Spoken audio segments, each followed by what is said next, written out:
Bonsoir à tous, merci d'être présents et merci surtout à Manutan Collectivité de nous accueillir.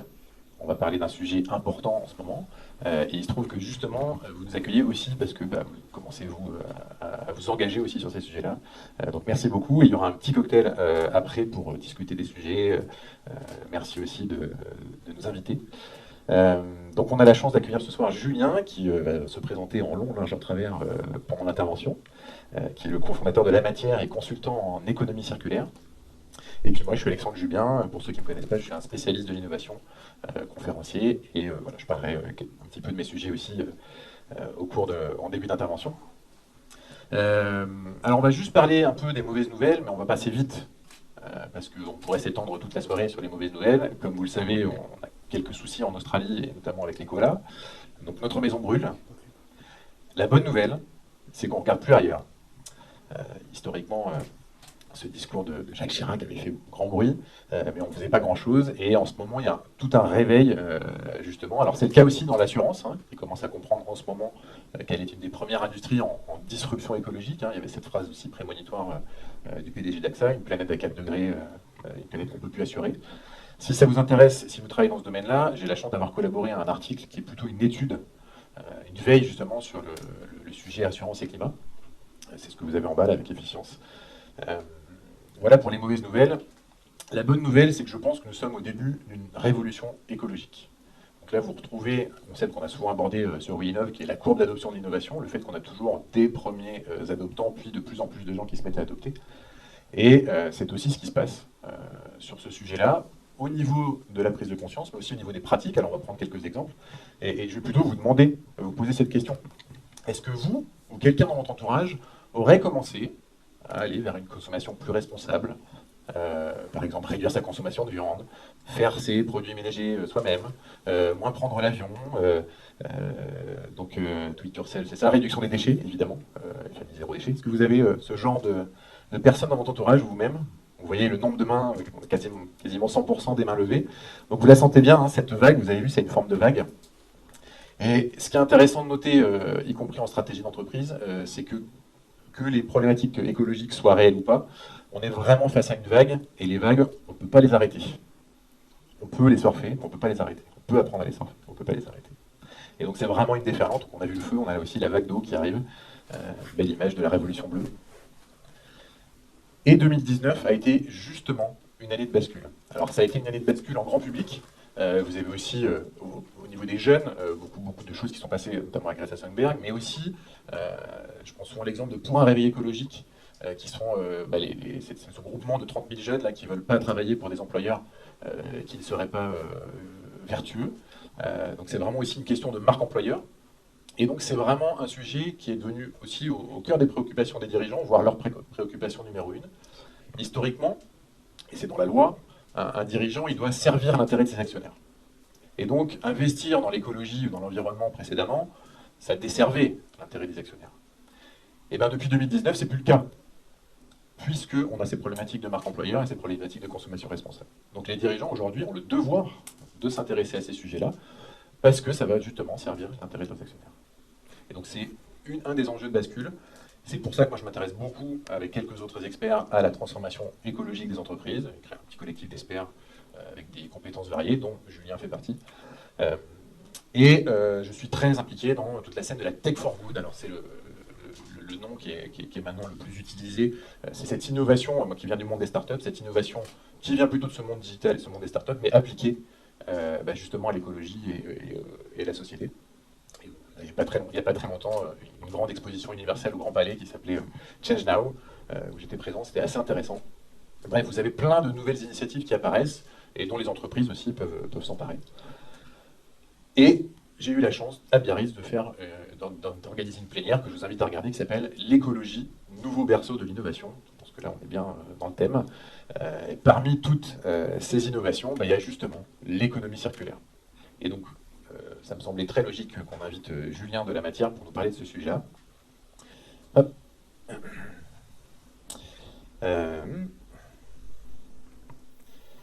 Julien de La Matière, c'est pas voilà. mal. Donc Julien Duranceau, bienvenue Julien. Et donc, du coup, est-ce que tu... alors oui, voilà, c'est là où je voulais en venir. La matière, vous les connaissez déjà. Si vous allez au Leroy Merlin de Niort, vous trouverez justement les dragons. Les dragons qui sont à l'entrée du Leroy Merlin, les dragons en bois, ils ont été faits justement par la matière avec Leroy Merlin qui vous a fait appel pour créer ces dragons. Donc, on parlera un peu de ce que vous faites en scénographie d'espace. Et donc Julien, tu es le cofondateur de la matière. Est-ce que tu peux nous parler un petit peu de la genèse de la matière et puis on fera le détail un peu de... La genèse de la matière. Alors, d'où vient l'idée, comment c'est apparu Bonsoir. La matière, moi je suis plutôt militant à la base, vous allez l'entendre, je suis plutôt passionné, intarissable, pour ceux avec qui je me suis déjà entretenu et qui me connaissent. Dans le parcours pro, j'ai pas mal touché à l'éco-conception de façon indirecte et à ces thématiques et tout, parce que par militantisme d'abord, dans le surf business, en l'occurrence chez IWL, un fabricant de planches de surf, chez qui j'ai bossé pendant 7 ans. Mais dans le marketing, tu as un background. Moi, je suis plutôt, j'ai un bac plus 1 quand même, un master 2 en sciences du management et en marketing. Ça n'existait pas forcément les formations économie circulaire, RSE et tout ça, donc du coup je me suis un peu fait sur le tard et l'expérience. Et en l'occurrence, il y a 5 ans, petite rupture dans l'expérience professionnelle et j'étais un peu à 2 doigts de me retrouver dans une bergerie dans le Luchonnet. Je me suis vraiment posé cette question-là, je me la pose encore parfois d'ailleurs, même si j'adore ce que je fais et que c'est génial.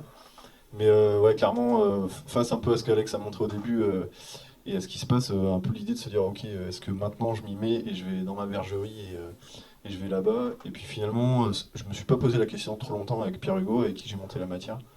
PH, je suis issu de l'école de design de Nantes. Et assez vite, on s'est retrouvé dans à un moment donné une expérience pro où clairement pour manger, on a fait du chantier, on a fait des trucs comme ça et tout. On se posait pas mal de questions sur ce qu'on allait faire. Et au final, on a fait émerger la matière assez vite en se disant bon allez, on va faire nos Robins du bois et on va essayer de changer le système de l'intérieur. Du coup, c'est né un peu comme ça. Le Robin du bois. Le Robin du bois, ouais. Et ton fils s'appelle ?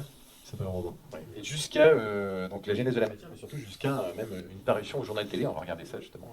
Aujourd'hui, une association, un homme très inspiré par nos vieux meubles et nos draps, Nabila Tabouri et Guillaume Beaufils. Là, on récupère des pieds de meubles qui vont servir de porte-manteau, qui vont servir de jeu de quilles sur la plage. Et l'objectif, c'est réduire les déchets et sensibiliser les citoyens au réemploi des matières. Julien Duranceau est un chiffonnier des temps modernes. Autour de lui, toute une activité s'est développée. Un atelier d'ébénisterie, de l'insertion de travailleurs handicapés et de la sensibilisation auprès des particuliers. À La Rochelle et dans sa périphérie, chaque année, 38 000 tonnes de déchets sont déposés par les particuliers. Des gravats, du plastique et des bois en tout genre. Première étape, la déchetterie. C'est ici que depuis 4 ans, Julien Duranceau récupère l'essentiel de sa matière première. Qu'est-ce que tu as de beau pour nous ? Écoute, je dirais des pieds de meubles ? Ça a toutes sortes de pieds, des cônes, des longs, des gros. Là, il y a des super pieds de table pour faire des jeux de quilles, c'est juste parfait. Un chêne, ça met 80 ans à pousser, quoi. C'est la vie d'un homme, on dit. Il y a plus de valeur ajoutée à faire de ce pied de meuble un jeu de quilles pour jouer sur la plage en famille, plutôt que de le laisser dans la benne et qu'il parte broyer pour finir en copeaux, quoi. Nouvelle étape, la fabrication. Alors là, on est chez nous à la matière. On est vraiment dans l'atelier, donc on est en train de produire et de transformer les matières qu'on a récupérées en déchetterie juste avant. L'association de Julien Duranceau, La Matière, a permis de créer 3 emplois. Les autres sont stagiaires ou bénévoles, comme Benjamin Dorian. D'un côté, il donne de son temps, de l'autre, il se forme. C'est intéressant, c'est valorisant de se dire que voilà, on crée des choses à partir de matières premières qui existent déjà. On se sent utile, c'est vrai, on se sent utile. En 4 ans, l'association a recyclé plus d'une centaine de tonnes de bois. C'est l'équivalent de 30 chênes, l'un des arbres les plus précieux. Ici, rien ne se perd, tout se transforme. On a récupéré des pieds de meubles tout à l'heure à la déchetterie et ça devient des jeux de quilles en bois, le 12 pieds, pour jouer sur la plage. Notre action, c'est pas seulement de transformer du bois. On sait aussi recycler des vieux draps en sacs. Pour compléter la panoplie de plage, Bonjour. ces draps donnés par une blanchisserie industrielle vont se transformer en sacs. 19 cm à couper en deux. Très bien. Depuis 2 ans, Julien les confie à cette association qui emploie des travailleurs handicapés.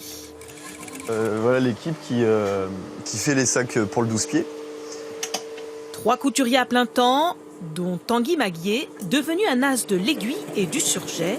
Cette tâche est pour lui valorisante.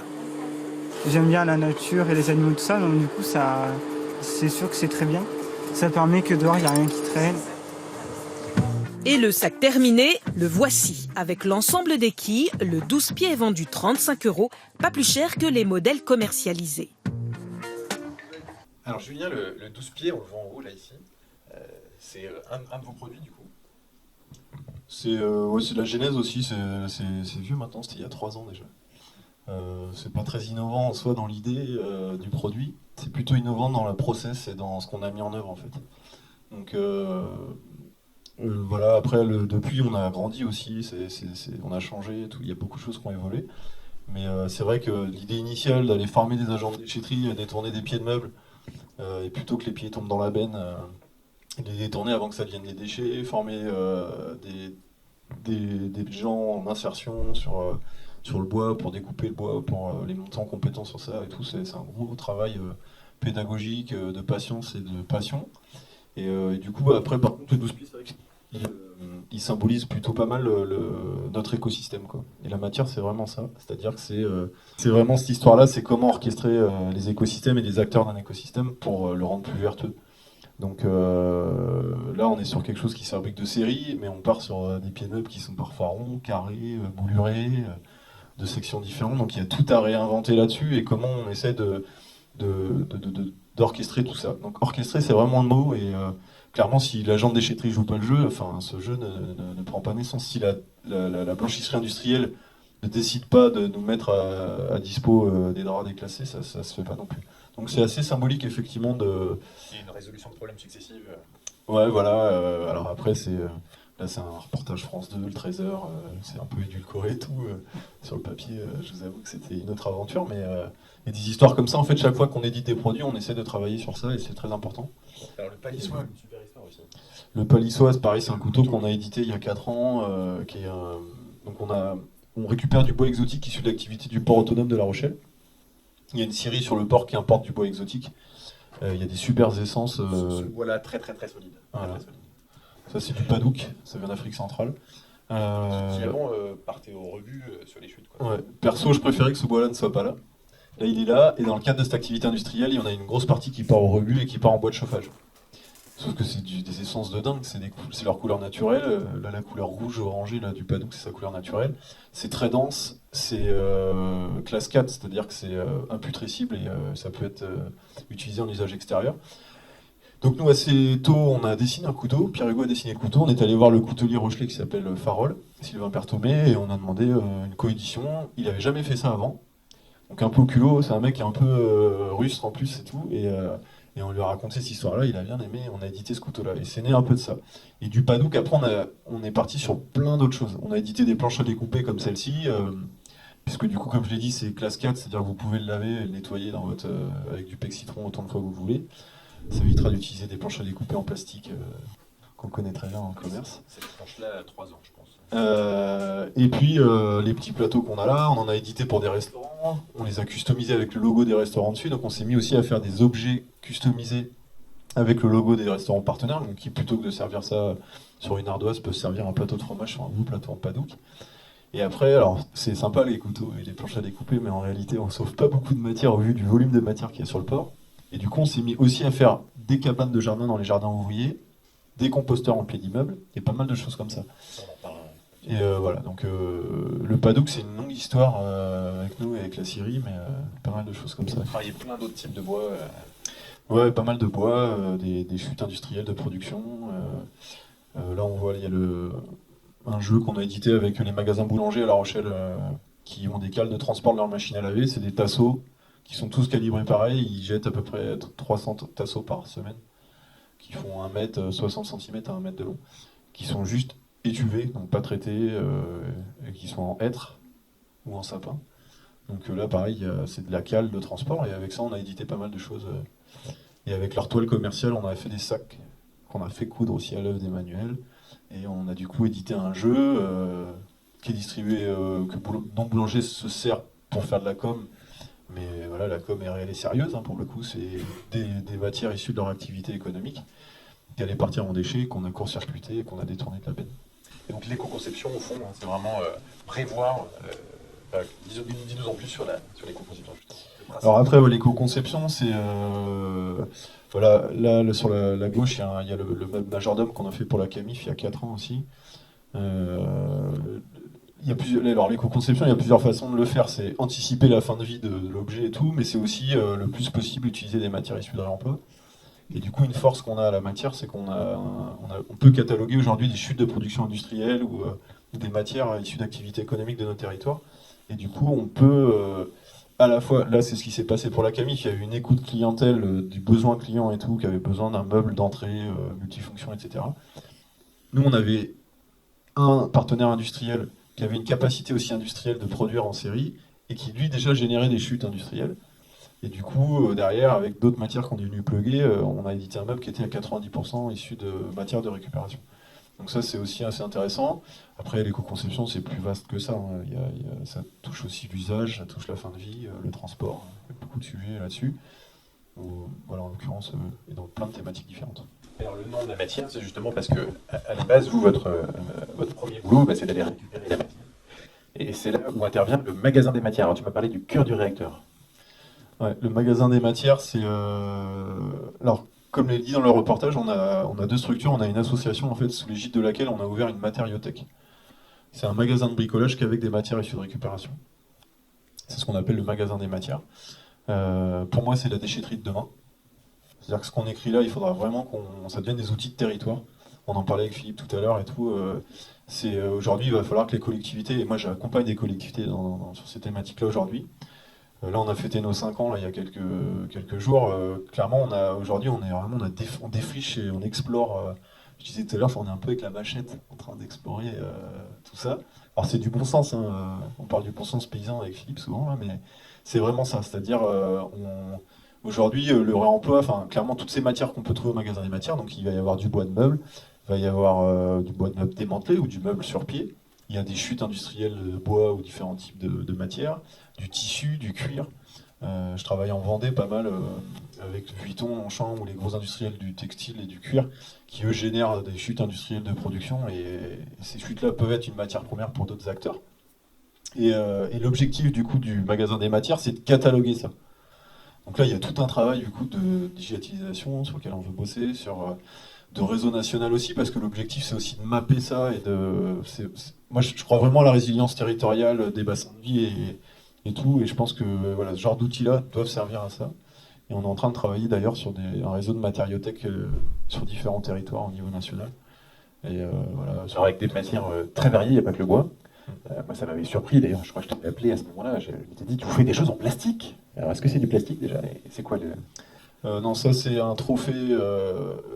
On a développé toute une activité de goodies et d'objets éco-conçus. Et on fait pas mal de trophées pour des agglos, ou des collectivités, des entreprises, etc.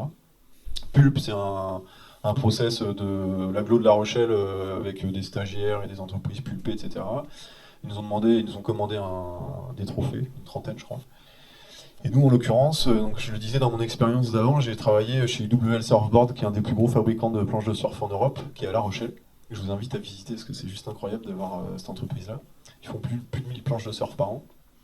Et eux, dans le cadre de leur activité de fabrication de planches de surf, malheureusement, ils utilisent encore énormément de résine polyester et ils ont des surplus de prod. Donc aujourd'hui, nous, ça fait un an et demi, 2 ans qu'on forme les opérateurs et leur fond de peau de résine catalysée, en fait, on leur demande de verser ça dans des contre-moules qui ont des formes définies. Donc on a édité des crânes, on a édité des objets, des poignées de porte, pas mal de choses. Et là, en l'occurrence, le pulpe et la mandarine qui est là, on l'a moulé aussi. C'est de la résine qui est issue de récupération.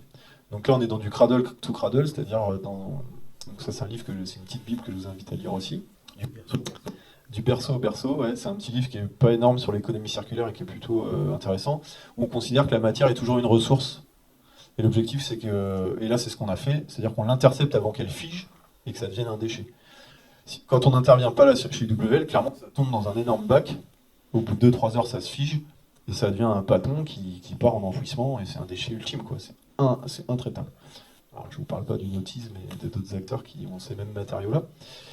Mais l'intérêt de là, c'est d'être vraiment dans du laboratoire, et on a prouvé qu'on arrivait à détourner ça. Donc les opérateurs versent leur fond de peau dedans, et du coup, ça peut faire différentes couleurs. On peut venir pigmenter, et là, c'était la question, la pulpe d'orange, l'orange, du coup, on a pigmenté ça pour transformer la matière et tout, et on a édité ça. Et le socle en bois, c'est des marches en chaîne massifs qu'on a récupéré d'un chantier de déconstruction, et au laser ont été gravés le nom des lauréats et tout ça. Donc après, on a un Fab Lab, nous, qui est dédié à l'économie circulaire au sein de nos locaux, avec des machines à commande numérique et pas mal de choses, donc ça nous permet du coup de jouer avec ces matières-là. Alors tout ça vient en effet de ton expertise justement sur l'économie circulaire. Avant la matière, tu avais déjà commencé à travailler dans ce domaine-là. Aujourd'hui, tu es consultant aussi en économie circulaire, un des spécialistes français. Et donc là, tu nous as déjà donné quelques exemples. Alors il y a le schéma compliqué. Alors d'abord, le premier principe, là, c'est tu parles du modèle linéaire qui est enfin, tu nous en as parlé rapidement. Enfin, juste peut-être quelques phrases pour revenir dessus. Ouais, alors, est-ce qu'il y en a qui connaissent Günther Pauli, la Blue Economy? Ça c'est un autre sujet, donc c'est un autre livre qui est intéressant à lire aussi, la Blue Economy. Donc ça c'est plutôt la Red Economy, donc l'économie rouge j'extrais, je transforme, je produis, et donc là vous avez toutes les étapes de cette économie linéaire, l'héritage de la révolution industrielle. Entre la Blue Economy et la Red Economy, il y a ce qu'on appelle la Green Economy, où on va continuer de produire de cette manière-là, mais en essayant de le faire de manière un petit peu plus verte et plus vertueuse, mais toujours en mode linéaire.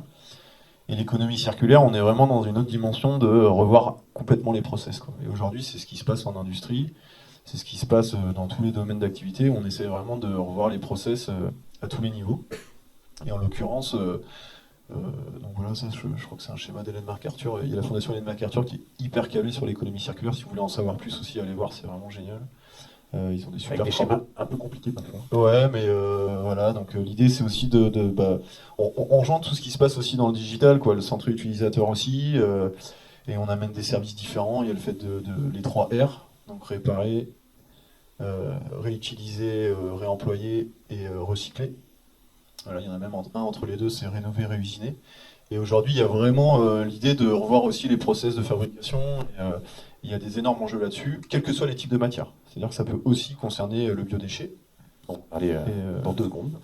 Parce que moi, ce que j'aime beaucoup, justement, quand on échange sur ces sujets, ça a bien marché, c'est que tu as une manière plus simple que le schéma qu'on a là, qui est quand même... Enfin, bon, ça vaut le coup de se plonger dedans, mais c'est que toi, tu dis ça.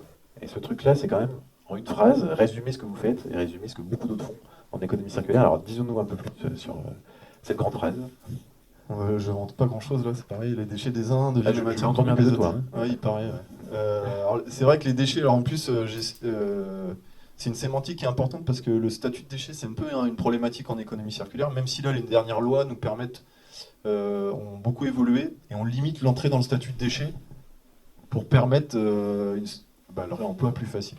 Et ça, c'est intéressant parce que il y a 40 ans, on avait accès on allait en déchetterie, il y avait des agents qui mettaient les chaises en bon état en haut du quai et on pouvait les récupérer. Et le lobby du déchet est un peu passé par là, et aujourd'hui, c'est sûr que récupérer dans la benne, c'est interdit. Bon, moi, j'ai réinterprété un peu tout ça, et on a travaillé ces dernières années plutôt sur l'idée de si c'est pas dans la benne, c'est pas un déchet, c'est encore en haut de quai, c'est une ressource, donc on peut un peu interpréter ça. Donc voilà. Après, les déchets des uns deviennent la matière première des autres, clairement, c'est juste le réflexe à avoir sur tous les process, quoi. Et aujourd'hui, je le fais pour des collectivités territoriales ou des domaines industriels divers et variés. Je sais pas ce qu'il y a après comme slide, Alex, mais si, on va parler d'autres domaines justement. Ouais. Je crois qu'on a un petit calage vidéo de quelques secondes. Ah ouais. Voilà. Et donc voilà, déchets égale matière première pour d'autres. Ça, c'est intéressant. Matière première secondaire. Et justement, tu as déjà travaillé dans d'autres domaines que l'ameublement ou que le bois. Je pense que c'est intéressant que tu nous parles un peu de Nextalim, avec qui tu as collaboré par le passé, qui est justement sur le biodéchet, sachant qu'en plus, il y a des nouvelles lois, comme tu le disais, sur le gaspillage alimentaire, là, dont Too Good To Go et des gens comme Phoenix aussi profitent beaucoup. Et ce sont de jolies startups sur ces sujets-là. Donc voilà, est-ce que tu peux nous parler un peu de Nextalim? Qui connaît Nextalim? Personne. Encore très connu. Hein. Ouais. Nextalim, c'était à Poitiers, c'est pas loin. C'est une start-up, je me suis occupé d'eux en 2014, 2013 et 2015 là. 2015, il y a une loi sur le gaspillage alimentaire qui tombe avec l'obligation des gros producteurs de biodéchets d'envoyer leurs déchets alimentaires vers des filières agréées. D'un point de vue réglementaire, les seules filières agréées à l'époque, c'est la méthanisation et le compostage. Donc la méthanisation, à Benay, on a Saria, on a un des plus gros méthaniseurs du territoire, là, c'est là-bas que vont la plupart des déchets alimentaires. Et à Poitiers, il y a une start-up qui est arrivée qui s'appelle Nextalim, et les gars, ils font de l'entomoculture. Est-ce que vous savez ce que c'est? L'entomoculture, c'est l'élevage des insectes. Et donc ces gars-là élèvent des larves de mouches, et les larves de mouches mangent le biodéchet. Donc ça, c'est l'idée initiale. Moi, quand je rencontre ces gens-là, Jean-François et Raphaël, Raphaël a fait un TEDx. Il a fait un TEDx qui est super bon. C'est changer le monde à pas de mouche, je crois. Pas de mouche, ouais. C'est 12 minutes, ça vaut vraiment le coup de le regarder. Ils ont clairement, ils étaient dans un garage, ils donnaient à manger des larves de mouche avec une bétonnière. Je vous jure, les changeurs de monde, ça commence comme ça. Et en fait, l'idée initiale, c'était du coup effectivement de faire grossir des larves. Eux, ils étaient plutôt dans un process de dire, ok, ces larves-là, ça peut être de la protéine d'insectes qui peut être dans de la nourriture humaine à terme, etc. Même si d'un point de vue réglementaire, on n'y avait pas trop le droit à cette époque-là. Ça a un peu changé. Et qui aime les insectes ici? Pas trop. Vous n'avez pas goûté déjà? Sympa les grillons, pourtant. Et en l'occurrence, l'autre bout de la chaîne, c'est le déchet. Et la chaîne, c'était de se dire, ok, ben là, on a mis en place en fait un process entier de la collecte des biodéchets sur le Futuroscope, les restaurants des hôtels autour du Futuroscope, de Auchan à Chasseneuil, grande surface alimentaire, je ne vous cache pas le gaspillage alimentaire et la belle surprise. Enfin non, pas vraiment une surprise, mais... Donc travailler là-dessus sur comment former, donc ça va, et là je parlais de l'agent en déchetterie, mais c'était former le serveur ou la serveuse à vider l'assiette non plus dans la benne bleue, tout venant, enfouissement, incinération, mais mettre ça dans un bac dédié, le marc de café au bar, dans sa partie dédiée aussi pour séparer les flux. Donc quelle traçabilité vous mettez là-dessus, l'hygiénisation, le transport, il faut tout écrire, un truc qui n'existe pas. Donc une collecte des diffus, on appelle ça. Donc on s'est occupé de toute cette partie logistique, des petits camions qui du coup emmènent ça chez des gens qui élèvent des larves de mouches. Vous faites une soupe, dans cette soupe, il faut déterminer quelle recette est-ce que vous donnez à manger aux larves. Donc pour vous dire, Raphaël Polytechnique, ils ont réussi à découvrir que s'ils mettaient plus de 15% de marc de café, il y avait encore de la caféine, et que du coup ça boostait les larves pour manger plus vite le substrat, quoi. De ça, du coup, vous avez des larves. Ces larves-là, elles ont un entomofertilisant, donc elles ont un digestat une fois qu'elles ont fini de manger, et c'est un entomofertilisant hyper fin qui est utilisé en agriculture biologique. Des larves, vous en faites de la protéine d'insectes, et de cette protéine d'insectes-là, clairement, au bout de la boucle, vous avez Arrivé Bélané qui est à Noé-les-Aubiers, qui fait des granulats pour les ovins ou la pisciniculture, et qui, plutôt que d'importer du tourteau de soja OGM d'Amérique du Sud, remplace sa protéine par de la protéine d'insectes locale issue de nos biodéchets. Voilà, quand tu m'avais fait découvrir Nextalim, j'avais fait un petit post Facebook enflammé parce que j'avais trouvé ça génial. Sachez que le saumon est un vrai problème. Le saumon, c'est le poisson le plus consommé. Mais le saumon, c'est un poisson carnivore. Et donc, si vous n'aimez pas les insectes, il se trouve que les saumons l'aiment. Les saumons aiment beaucoup les insectes. Et la problématique du saumon, c'est que c'est un peu comme si on avait choisi, au lieu des vaches, on avait choisi les tigres. Et donc, on allait pêcher tous les poissons sauvages dans l'océan pour nourrir nos tigres. Hein. C'est à peu près ce qu'on fait avec les saumons. Donc là, les nourrir avec des insectes qui sont issus de nos déchets, c'est très intéressant. J'ai cité... mais tu as quelques petites anecdotes à nous raconter avant ça, puisqu'il y a eu des choses assez rigolotes avec Nextalim quand tu bossais avec eux. Si, il faut la raconter celle-là. Tu as dû donner de tes voitures. Ouais. Alors là, après, voilà, là clairement le truc, donc là, idée folle, innovation de rupture totale. Clairement, quand on fait ce process-là, donc moi je suis pas éleveur de mouches, je suis pas ingénieur non plus. Je permets juste de faciliter cette chose-là, d'orchestrer un peu la logistique, mais pas qu'un peu parce que j'ai mis les mains dedans aussi. Et aussi un autre truc, donc filière à 9 millions d'euros, donc 4,5 millions de l'ADEME à l'époque. C'est-à-dire que l'ADEME dit ok, nous Banco on y va, alors faut trouver les 4,5 millions restants. Je vous cache pas que les rendez-vous avec les investisseurs, c'est juste un truc de dingue.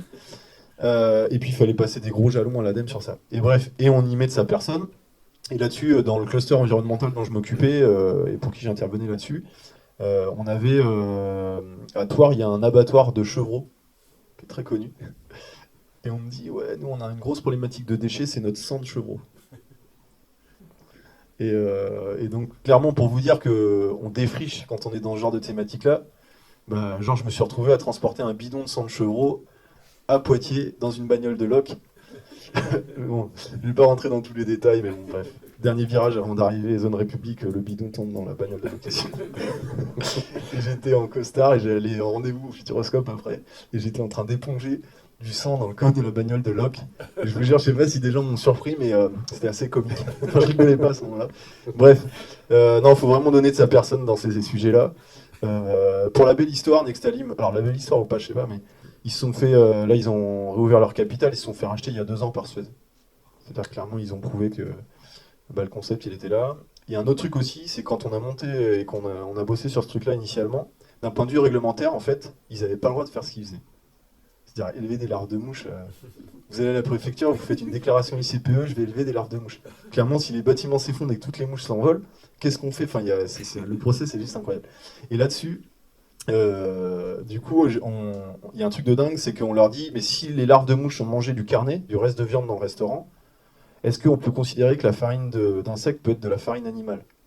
Et donc à un moment donné, on a eu un stop total sur le truc, parce qu'il y avait un gros bloc réglementaire.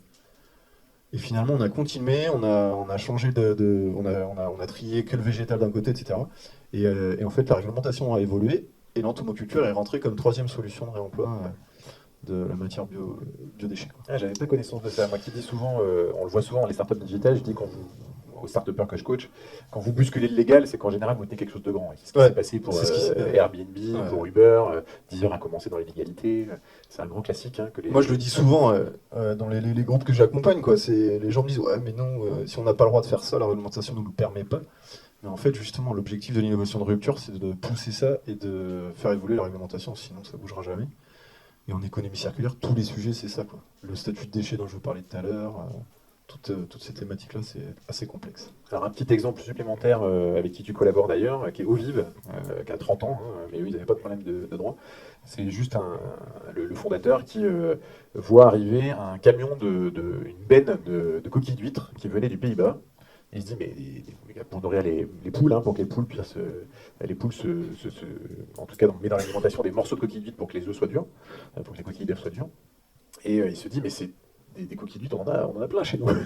Et donc, c'est la création d'Ovive, qui est un des acteurs aussi à La Rochelle. Je pense que c'est un bel exemple 30 aussi ans. d'économie circulaire. Ouais, 30 ans. T'es dans les pionniers. Ça, c'est super important aussi, c'est qu'il y a une grande mode de l'économie circulaire. Franchement, on n'invente rien du tout. Et eux, c'est les premiers, ils sont hyper humbles. Là, ils travaillent sur des pigments avec la poudre d'huître pour faire des pigments pour les peintures industrielles.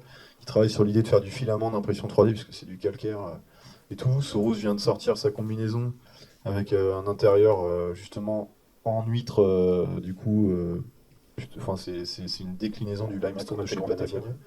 Et voilà, ça c'est vraiment ce qu'on appelle le biomimétisme en l'occurrence, mais c'est un énorme enjeu pour l'économie circulaire. Encore à La Rochelle. Et alors, du coup, revenons à l'entomoculture, parce qu'il y a, tu mentionnais Nextalim, qui a été racheté par Suez, mais il y a une autre start-up assez intéressante, qui s'appelle Y-Insect, Y-N-C-E-C-T, vous l'avez à cet endroit-là, qui fait partie du Next 40. Donc le Next 40, c'est quoi? C'est le nouveau label de la French Tech qui dit, voilà, ça c'est les 40 entreprises d'avenir, dont Deezer fait partie, donc plutôt dans le digital à la base. Et moi, je trouve que c'est un signal faible, il y a quelque chose d'assez intéressant. Donc vous avez aussi Recommerce qui, eux, recycle les appareils, les téléphones mobiles, ces trucs-là qui sont très très polluants à fabriquer. Hein. Et puis Back Market qui est plutôt sur les ordinateurs. Deux entreprises qui font complètement partie de la Tech for Good. Et puis Y-Insect, c'est de l'entomoculture. Cette startup a quand même levé 50 millions d'euros, beaucoup de moyens, et aussi une équipe d'exécution phénoménale. Et moi, j'y vois un signal faible. J'y vois un signal faible parce que ça veut dire quoi? Ça veut dire quoi? Alors, quand on rajoute Too Good To Go, Phoenix, qui sont aussi des initiatives intéressantes, on a 10% des 40 entreprises d'avenir en France qui sont des entreprises impact, et qui sont des entreprises dont le boulot, c'est d'améliorer l'écologie. Et évidemment, vous prenez n'importe quel pays dans le monde, c'est pas le cas. Hein. Le Net 40 US, c'est 100% digital. Et donc ça, moi je trouve que c'est un signal faible. Si la France a un peu raté la révolution digitale, peut-être qu'on est en train de monter en puissance, et je le vois moi au niveau du réveil des entrepreneurs à impact, on est en train de monter en puissance sur la révolution écologique justement. En tout cas, voilà l'analyse que j'en fais, et c'est cool de faire partie de ce monde-là. Et alors on parlera d'autres pionniers, puisque à New York il y a aussi des pionniers de l'ESS. Hein. Donc voilà en tout cas pour le signal faible avec Y-Insect. Revenons au sujet de la matière, puisque vous faites aussi, donc avec tout ce que vous savez faire, vous faites aussi de l'aménagement d'espace. Donc là, j'imagine, ça utilise un peu plus de bois. Tu peux nous en parler un petit peu de cette partie-là? Là, le sujet s'y prête bien en plus parce qu'on est chez Manutan. En l'occurrence, là, pareil, on défriche des choses.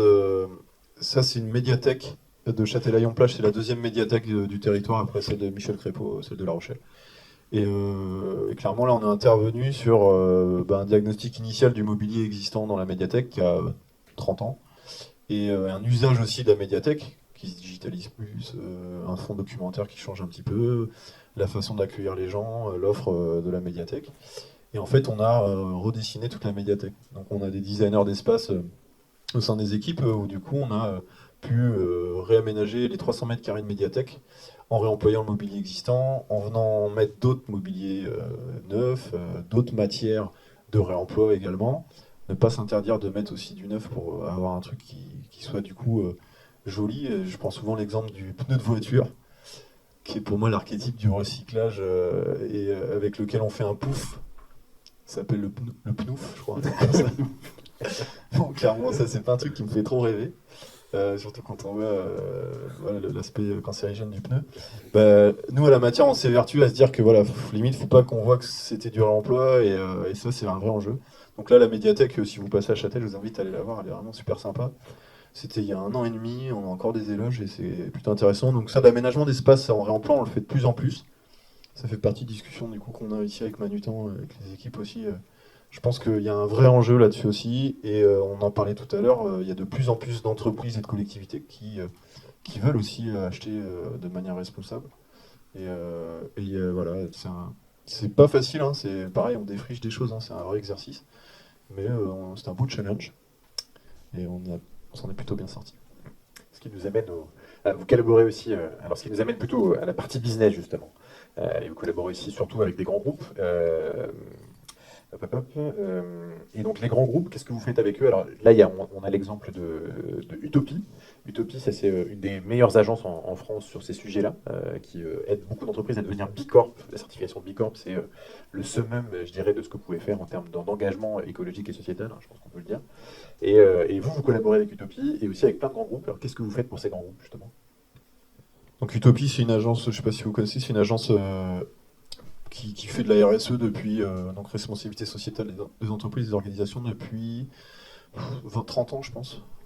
Voilà. Ils m'ont contacté un jour pour intervenir pour Hermès, en fait. Et ça a commencé comme ça. Et alors, ce qui est intéressant, c'est que moi, l'avantage à la matière, c'est qu'on met les mains dans le cambouis, donc on raconte des histoires qu'on vit réellement.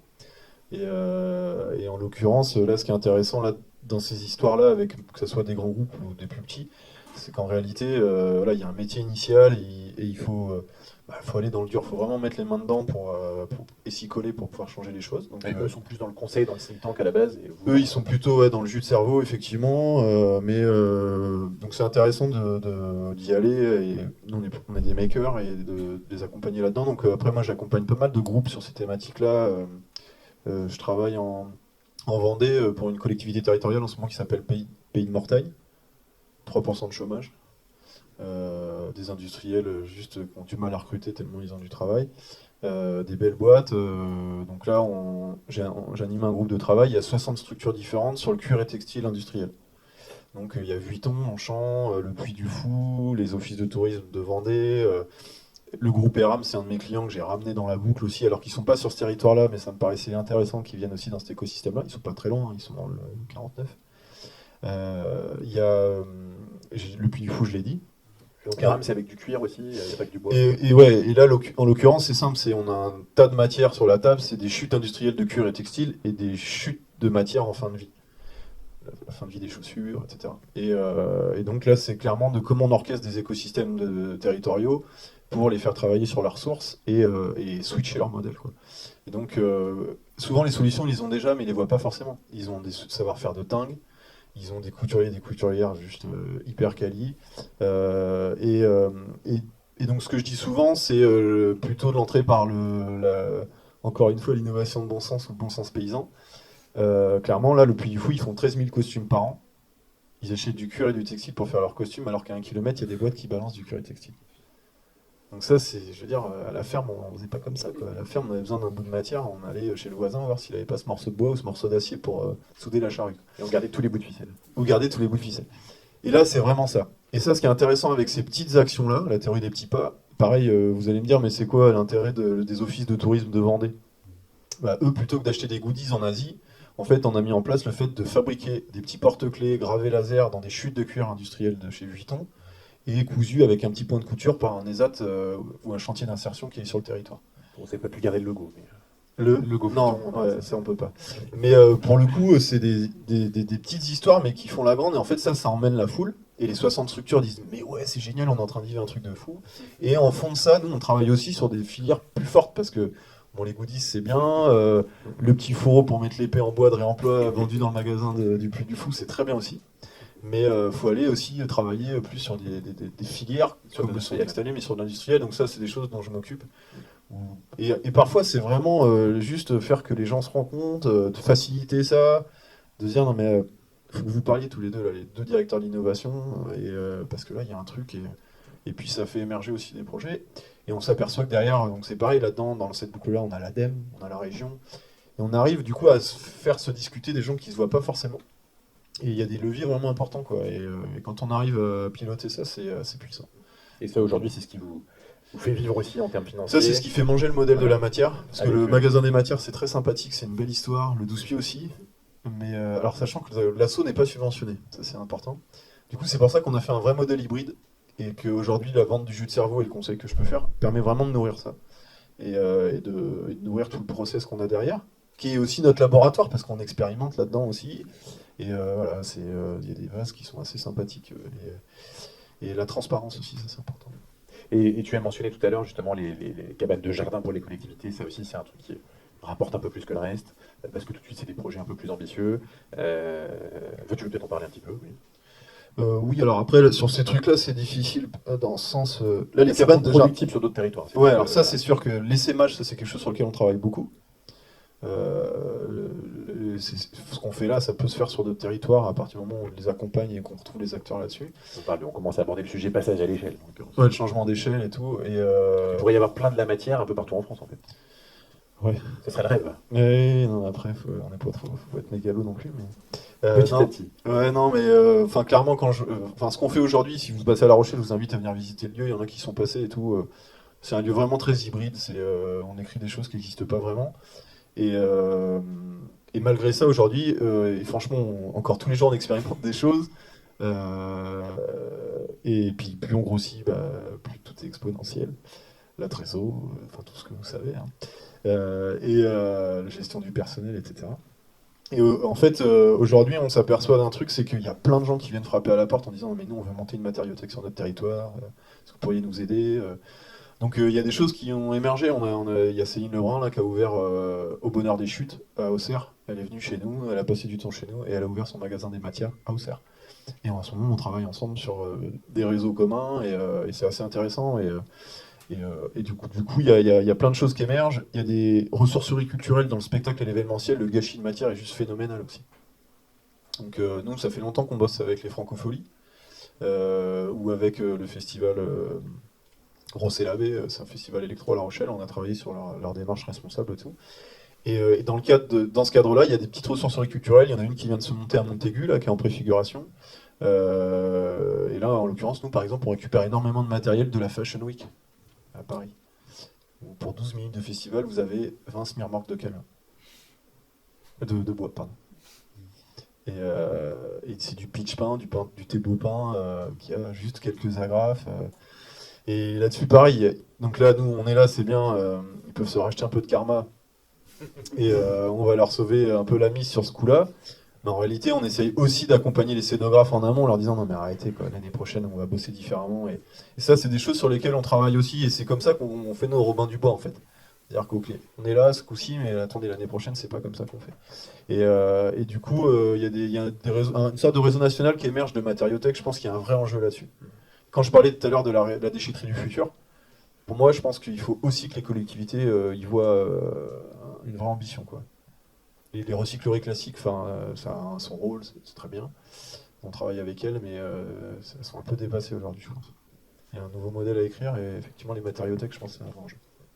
Et alors pour finir avec les groupes, tu avais cité boulanger tout à l'heure, il y a aussi eu des objets éco-conçus pour les distilleries de cognac ou des coffrets en bois précieux, enfin, le champ des possibles est assez vaste. Et justement, revenons au sujet business. Souvent, un des problématiques des entrepreneurs impact, c'est d'équilibrer le modèle entre avoir suffisamment d'impact et arriver à gagner de l'argent. Et alors, il y a un point qui m'a beaucoup parlé quand j'avais pris mes meubles. Il se trouve que mon bureau est évidemment fait chez La Matière en tant qu'entreprise. Et c'est que la planche, alors je crois que c'est un volet, hein, le dessus de mon bureau, c'est un volet qui a été réemployé, donc, avec un très beau bois. Donc.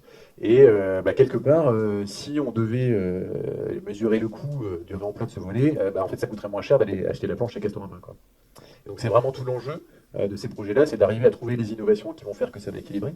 Ça peut aussi passer par le politique et le légal. Je sais que vous échangez beaucoup avec Emery Jacquilla, notamment sur les logiques de TVA à 10% sur les produits éco-conçus, les produits éco-durables. Ça, c'est quelque chose qui faciliterait beaucoup vos modèles. Alors c'est sûr que l'éco-conception et le réemploi, ça génère vraiment un sujet sur la TVA. Donc nous, aujourd'hui, on a créé une deuxième structure parce qu'il fallait qu'on fiscalise une partie de l'activité. On était sur des champs concurrentiels, etc. et tout. Alors je vous cache pas que mon expert comptable, il s'est juste tiré les cheveux pour écrire tout ça. Sachant que les deux structures sont ESUS, je ne sais pas si je leur ai parlé, établissement solidaire d'utilité sociale. Ça, c'est un vrai statut ESS, dont on ne parle pas beaucoup. Sont ESUS, par exemple, les chantiers d'insertion de droit, ils sont ESUS. Donc nous, on n'est pas du tout chantier d'insertion, on est une vraie structure du droit privé et du droit du travail classique, mais on est ESUS. Parenthèse fermée, et juste par rapport à la TVA, effectivement, aujourd'hui, nous, les matières qu'on a dans le magasin des matières, c'est des matières qui ont déjà été soumises à la TVA, et qu'on remet dans la boucle. Et c'est délicat quoi, de reprendre 20 points sur un truc qu'on va juste recustomiser, retransformer. Si c'est remployé de la même manière, il n'y a pas de TVA, mais si c'est modifié, là il y a un vrai casse-tête et un vide juridique clairement sur ce truc-là, quoi. Et on le voit en Europe du Nord aujourd'hui, il y a des TVA sur la réparation, sur le réemploi. Et je pense qu'effectivement ça pourra faciliter pas mal les modèles et l'émergence de modèles de cet ordre-là, quoi. Et c'est une bonne question. Ouais. Et surtout, ce que je trouvais intéressant dans ce que tu nous as illustré, c'est que ça ne coûte pas forcément cher d'aller faire les premiers pas dans l'économie circulaire. Tu mentionnais tout à l'heure Gunther Moody. Lui, il prône des projets à 40 millions d'euros pour construire un bateau hydrogène. C'est chouette. Ce qui est intéressant avec les entrepreneurs comme vous, c'est que c'est des petits projets qui montrent qu'en local, avec des moyens relativement faibles, on peut arriver à ça. Donc on va juste reparler un petit peu du passage à l'échelle, parce que c'est un peu lié. Et si vous arrivez à équilibrer le modèle, en fait, c'est là où vous pourrez éventuellement passer à l'échelle. Attends, je sais pas, est-ce que c'est lié d'abord? J'en tire une conclusion, mais c'est peut-être... Alors, nous, on a fêté nos 5 ans, là. Il y a du monde. C'est une grosse fiesta à La Rochelle. Combien de personnes? On a eu, je sais pas, entre 800 et 1000 personnes qui sont passées, je sais pas, il y en a certains qui étaient là, je crois. Et une jolie communauté. Et ouais, là c'est cool parce qu'on se sent moins seul déjà. Parce que parfois, avec notre bâton de pèlerin, on est un peu tout seul quand même. Et là, en fait, ouais, la communauté, c'était vraiment l'anniversaire de l'écosystème, quoi. Il y avait plein de gens différents. Il y avait des gens un peu d'agglo, il y avait Sylvanie, pour qui je bosse à Mortagne, elle est venue à La Rochelle cette fête-là. Il y avait des promoteurs immobiliers avec qui on travaille sur les déchets du bâtiment. Ça paraît énorme enjeu. Là, il va y avoir une rep. Donc, ce midi, je mangeais avec Nexity Immobilier de Paris. Ils venaient à La Rochelle. Enfin, c'est un truc de dingue. C'est vraiment un vrai enjeu. Je sais même pas comment on va réussir à répondre à tout ce qui se passe, sachant que clairement, on est encore en train de dessiner les contours de ce qu'on imagine. Là, nous, sur le changement d'échelle, moi, l'ambition aujourd'hui, on travaille un peu avec l'aglo là-dessus, sur l'idée de l'aglo de La Rochelle, de faire émerger une maison de l'économie circulaire. Et pour moi, chaque territoire devrait avoir ça, avec l'idée d'un tiers-lieu du réemploi. Nous, on a déjà le Fab Lab qui est rattaché à ce magasin des matières, et ça, c'est un vrai outil pour faire émerger des projets, aider des porteurs de projets, etc. Et ça, c'est important. Et où les entreprises aussi pourraient venir s'inspirer, comprendre, un peu comme ce qu'on a vu dans le domaine des startups, où des lieux comme Cobalt à Poitiers, là, on vient s'inculturer au digital, un peu la même chose. Ouais, aujourd'hui, on a beaucoup de gens qui frappent à la porte. Donc on fait des learning expéditions là-dessus, quoi. Là, le GRDF, leurs collaborateurs sont venus.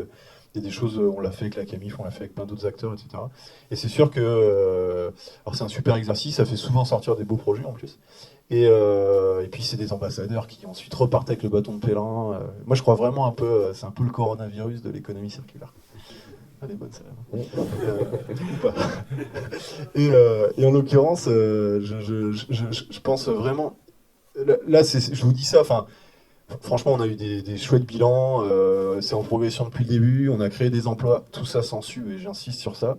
Aujourd'hui, on a des pouvoirs publics qui viennent nous voir en disant « Non mais Julien, t'es con quoi, t'as jamais demandé de sub, on va vous aider là sur de l'investissement de machines et tout. Arrêtez de faire ça avec votre couteau, faites ça, investissez et tout. » Donc là, on est en train de... En fait, on a fait ce labo-là, on a prouvé qu'il y avait un vrai concept.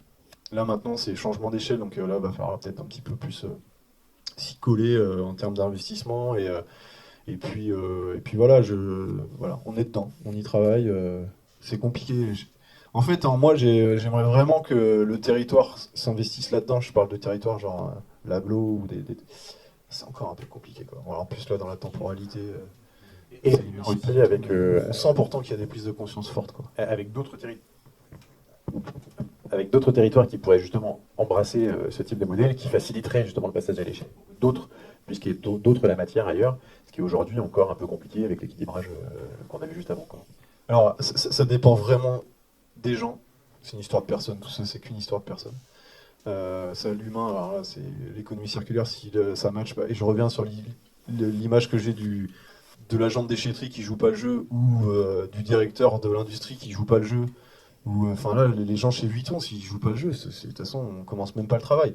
Donc c'est vraiment l'histoire de personne. Chaque fois que j'anime ces séances de travail-là, je le dis tout le temps, c'est une histoire individuelle de votre position au milieu de ça. Et on s'aperçoit qu'il y a une vraie vague, comme tu le disais, une prise de conscience forte là-dessus. Ça fait du bien. Par contre, c'est sûr qu'il faut être dans le faire, quoi. Donc très vite être dans le faire, la réalisation et tout. Là, je parlais de Mortagne-sur-Sèvre en Vendée. Aujourd'hui, c'est une collectivité territoriale, c'est 40 000 habitants. C'est que dalle par rapport à La Rochelle ou à Niort. Donc ils ont les moyens à la hauteur de la taille de leur territoire. Aujourd'hui, on est en train d'ouvrir une matériothèque sur leur territoire, portée par un chantier d'insertion. La directe a dit « Ok, nous, on y va ». Et voilà. Et on s'aperçoit que malgré tout, quand on veut, on peut y aller.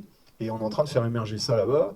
Et c'est hyper puissant parce que du coup, les industriels, les collectivités, tout le monde a pris conscience. Et pour vous dire, on a fait des animations où les gens ont dessiné la maquette de cette matériothèque idéale, quoi. Et donc on s'aperçoit aujourd'hui que ça devient un vrai outil de territoire. Donc quand les gens le veulent, ça peut se faire. Et donc c'est en train de se dessiner. C'est chouette.